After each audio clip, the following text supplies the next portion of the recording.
Olá, pessoal, tudo bem? Aqui é o professor Alisson e na aula de hoje nós falaremos sobre os rios. Bom, para início de conversa, o que é um rio?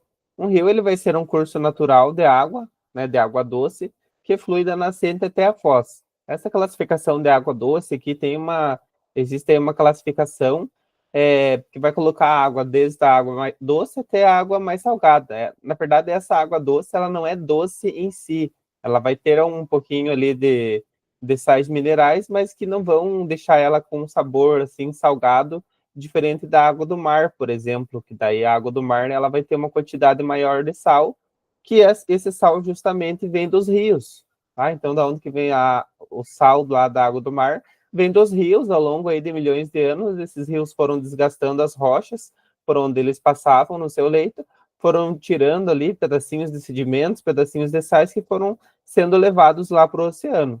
Aí foram sendo acumulados no oceano, aí no oceano acontece o ciclo da água, a água evapora, forma chuvas e tudo, mas o sal ele vai continuar presente na água, ele não vai fazer parte ali do ciclo da água, tá?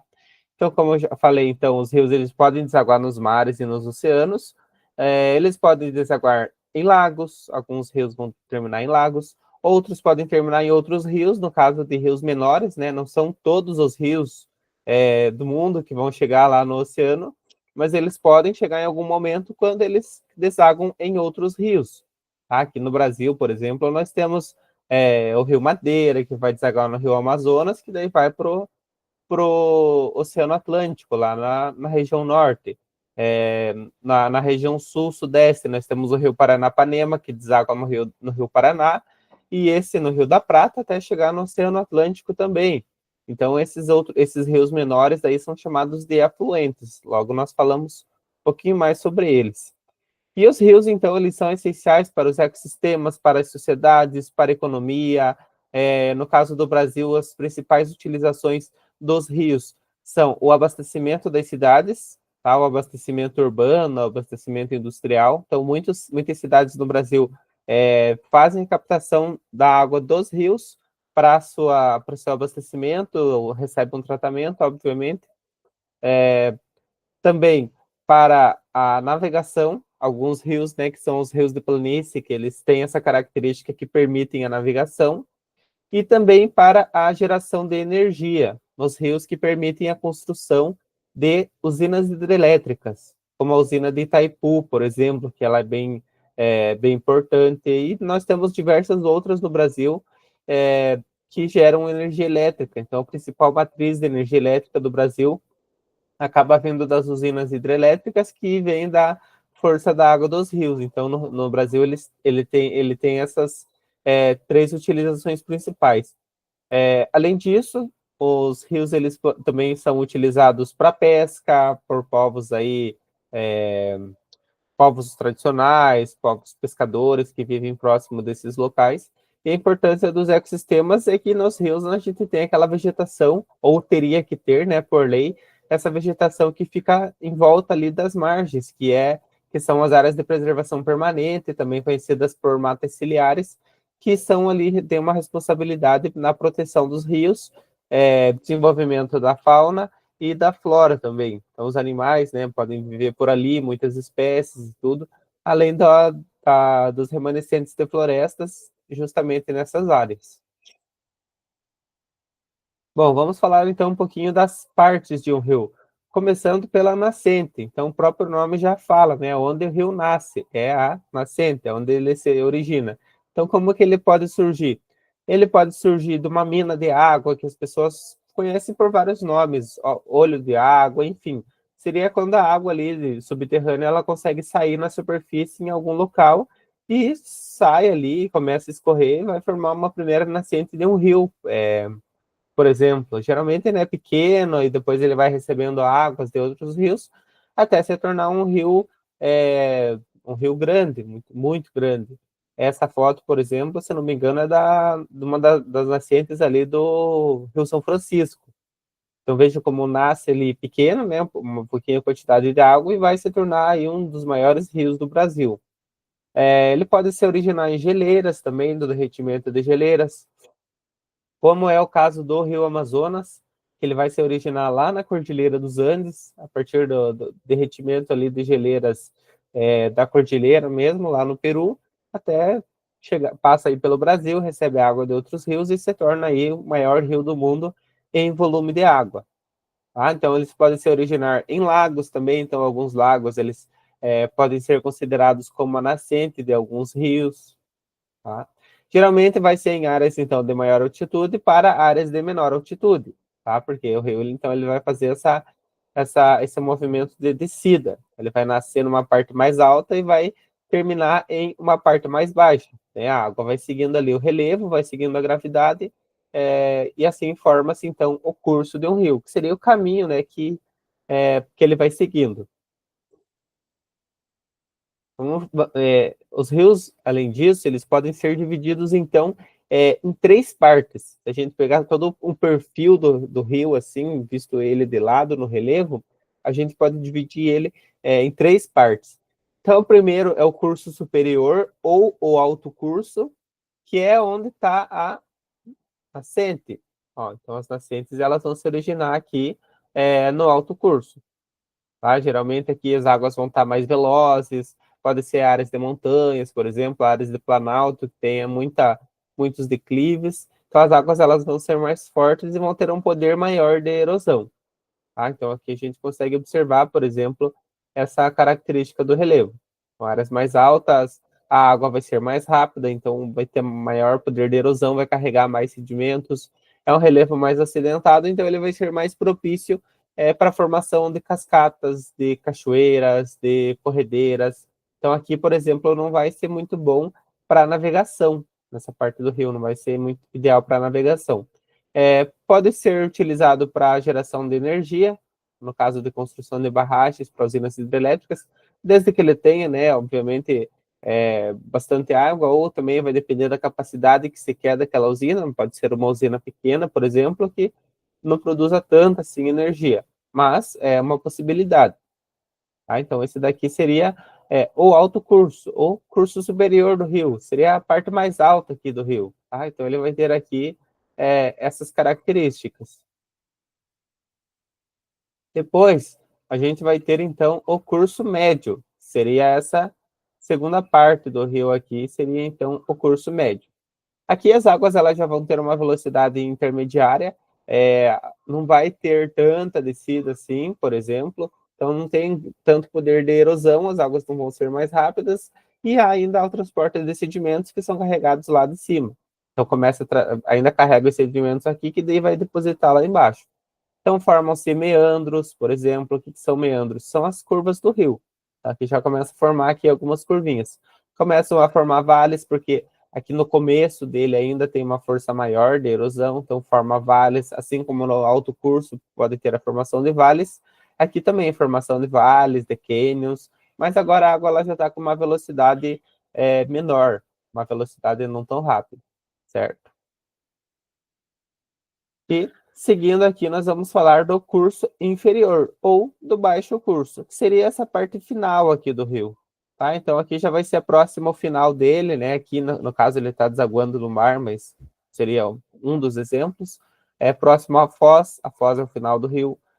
Áreas de relevo mais plano, então áreas de planície, por exemplo. Aqui já não vai ter mais um processo erosivo, e sim um processo de sedimentação, que seria o acúmulo dos sedimentos. Então ali os sedimentos aqui os sedimentos eles não vão estar sendo transportados e sim depositados. Tá? Então, os sedimentos vão ficando por aqui. Então, a água do rio tem uma velocidade menor, ele já vai ser ideal para navegação aqui nesse trecho. Vai ter muitas curvas, olha como as curvas são maiores, né? Essas curvas aqui que são chamadas de meandros. Podem formar deltas, então os deltas seriam essas nessa parte da foz, né, seria essa formação de ilhas aqui, essa formação de triângulos formados por sedimentos, que são as planícies aluviais, que são formadas aí por sedimentos do rio, que são trazidos aí ao longo do curso, do alto curso, do médio curso, até chegar aqui no baixo curso do rio. Tá? Então, essa seria, assim, uma divisão que a gente leva em conta, então. A característica do rio é a característica do relevo, tá? Então, o relevo ele vai acabar influenciando bastante também nessa característica, né, do rio. Bom, aqui outras partes do rio que a gente pode falar. A gente já falou então aqui, né, da nascente, onde o rio nasce, ó, geralmente pode ser em áreas de montanha. É, agora a gente vai ter aqui os afluentes. Então, os afluentes são esses outros rios que eles vão abastecer esse rio maior, esse rio principal, tá? Então, nós vamos ter ali um rio, ele não vai existir sozinho, ele vai precisar de outros rios para que forneça água, para que ele tenha, para que ele exista, né? Para que tenha mais água. E, então, esses são os afluentes, são os rios menores que vão desaguar no rio principal. Nós temos os subafluentes e subafluentes também, que são afluentes que vão desaguar em outros afluentes e assim por diante.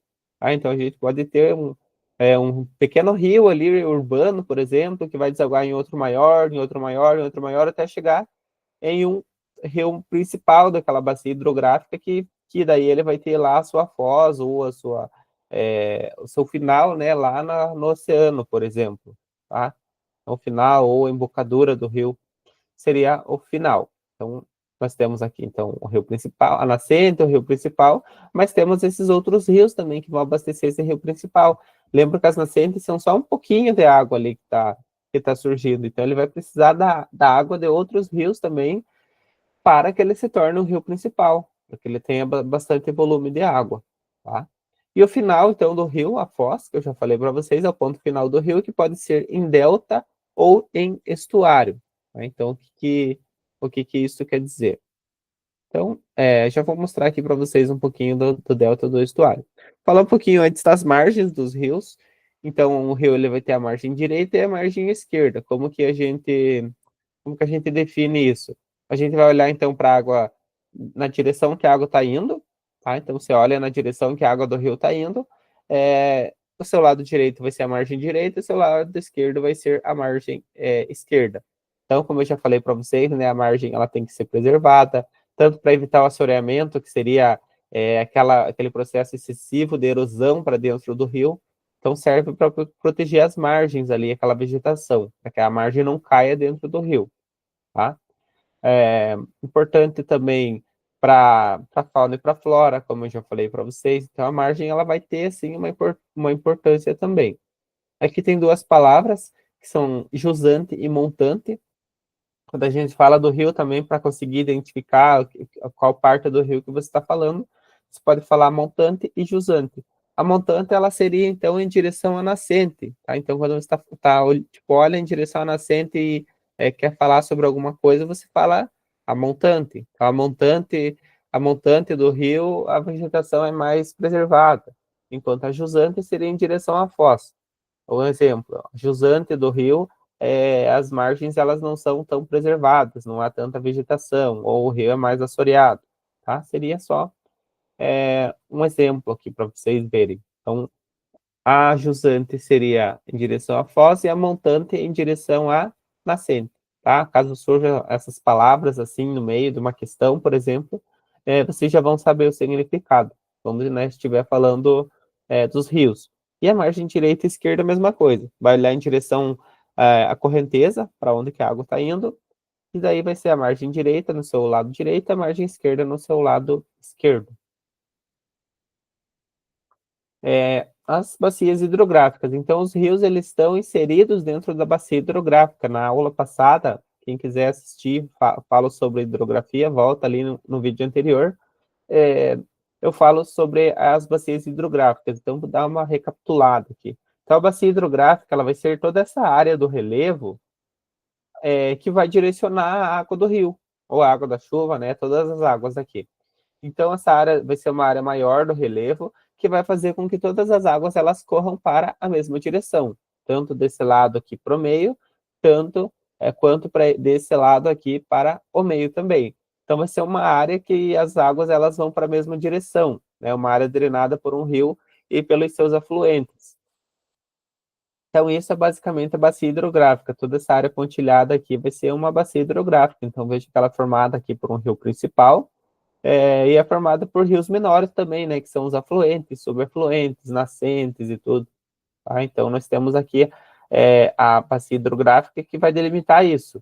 Essa delimitação da bacia pode ser chamada de interflúvio ou divisor de águas, que é a mesma coisa também.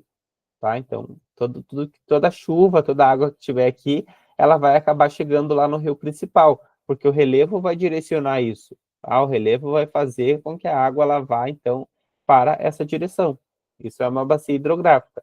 Então, por exemplo, não basta você preservar só o rio, preservar só essa parte aqui, assim, se você não tiver uma gestão da bacia inteira, tá? Porque tudo que acontece aqui dentro da bacia hidrográfica vai acabar influenciando o rio. Toda a contaminação, toda a poluição pode acabar chegando no rio principal pelos seus afluentes, pelos lençóis freáticos, tá? Então, para você fazer uma gestão, por exemplo, eu falei na aula passada da gestão integrada das bacias, então é importante você considerar a bacia hidrográfica inteira, porque tudo que acontece ali vai acabar influenciando o rio.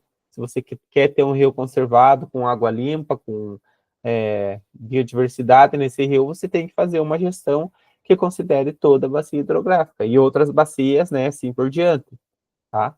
Porque tudo que acontece dentro aqui dessa área da bacia hidrográfica, ela vai acabar influenciando o que acontece nos rios ali e no rio principal. Bom, falar então um pouquinho dos principais rios, né, do mundo que a gente tem. Em extensão, aqui ainda há estudos, controvérsias e tudo em relação ao Rio Nilo e em relação ao Rio Amazonas. Atualmente considera-se o Rio Nilo. Ele vai correr nessa direção aqui na África, tá? Nasce nessa região central, vai desaguar lá no Egito. Então, com 6.650 quilômetros, seria o rio mais extenso do mundo. Depois o rio Amazonas, na América do Sul, que vai nascer aqui na Cordilheira dos Andes, no Peru, vai chegar no Oceano Atlântico, então ainda há algumas controvérsias e tal, então talvez isso aí mude nos próximos anos, com novas pesquisas, talvez mostre o rio Amazonas maior, ou algum outro, assim por diante. O Yangtze na China, também, um rio importante lá no continente asiático, o rio Mississippi e Missouri nos Estados Unidos, todos com mais de 6.000 quilômetros, e o rio Yenisei na Rússia, também, né, com mais de, nesse caso aqui, com 5.500 quilômetros, tá? Então, são rios extremamente longos, né? Então, como eu falei para vocês, o Rio Nilo atualmente é considerado o maior em extensão, né, da nascente, da distância da nascente até a foz, e o Rio Amazonas é o maior em volume de água, tá? Ele tem mais água, assim, do que o Rio Nilo, a bacia hidrográfica é maior, tem mais rios que abastecem ele, então ele vai ter um volume de água maior. Na verdade, ele é a maior bacia hidrográfica do mundo, tá? Então ele pega uma área gigante aqui, uma área boa do Brasil, uma grande área dos outros países da América do Sul, para formar aqui a bacia do Rio Amazonas, tá? Então, todos esses rios aqui, eles correm na direção do Rio Amazonas e abastecem o Rio Amazonas, formando, então, a bacia hidrográfica amazônica. Então, como eu falei para vocês, né, o Rio Amazonas é o maior em vazão ou em volume de água, e aqui a comparação da profundidade. A profundidade do Rio Amazonas, a máxima é de 124 metros, tá? Então, isso daí daria para cobrir o relógio Big Ben de Londres, daria para cobrir a Estátua da Liberdade, inclusive com a sua base, e o Cristo Redentor, 3 vezes aqui o Cristo Redentor, que tem aproximadamente 38 metros. Então, só para vocês terem uma noção de quanto esse rio tem água, né? Quanto ele é importante lá para a região da Amazônia. Nós temos o Rio Congo na África, que é o segundo maior em volume de água, tá? Então, só título de curiosidade, então é um dos maiores também. Esse rio em volume de água, ele não é tão extenso, né, como o Rio Amazonas, mas ele é grande também em volume de água, tá? Também está numa região equatorial, com grandes florestas, com muitos rios, muitos afluentes. Tudo isso vai fazer, então, com que o rio tenha bastante água. Nós temos o rio Ganges, na Índia, que ele tem uma importância cultural e religiosa para os povos, né? Principalmente para os hindus, que acreditam que o rio é sagrado, mas ele vai enfrentar muitos problemas com poluição, contaminação e tudo mais. Assim como outros rios do mundo, muitos rios do mundo, nós temos problemas de poluição e contaminação, inclusive rios aqui no Brasil, né? Então, os rios eles vão ser importantes para o abastecimento da água potável, como eu falei para vocês, muitas cidades aqui no Brasil se abastecem dos rios, tem importância para a agricultura a partir da irrigação, então muitas atividades agrícolas utilizam a água dos rios, produção de energia elétrica, no caso das usinas hidrelétricas, transporte e comércio, quando os rios permitem, que são os rios de navegação, né, rios de planície que permitem a navegação, E também tem importância para a cultura, para a religião, para o turismo, para outras atividades econômicas, como a pesca, por exemplo. Então, os rios eles vão ter toda aí essa importância para nós, além da importância para a biodiversidade. E como eu falei para vocês, muitos rios acabam enfrentando problemas ambientais, né, como a poluição e a contaminação por esgoto, por resíduos, tá? Vem principalmente das cidades. O assoreamento e desmatamento das margens. Então, quando você acaba desmatando as margens, retirando essa vegetação da margem aqui,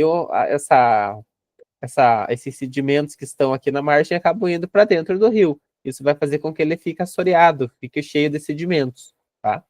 A construção de barragens sem planejamento ambiental pode acabar influenciando o percurso natural do rio, então vai ter uma série de consequências também ali para a dinâmica ali daquela região.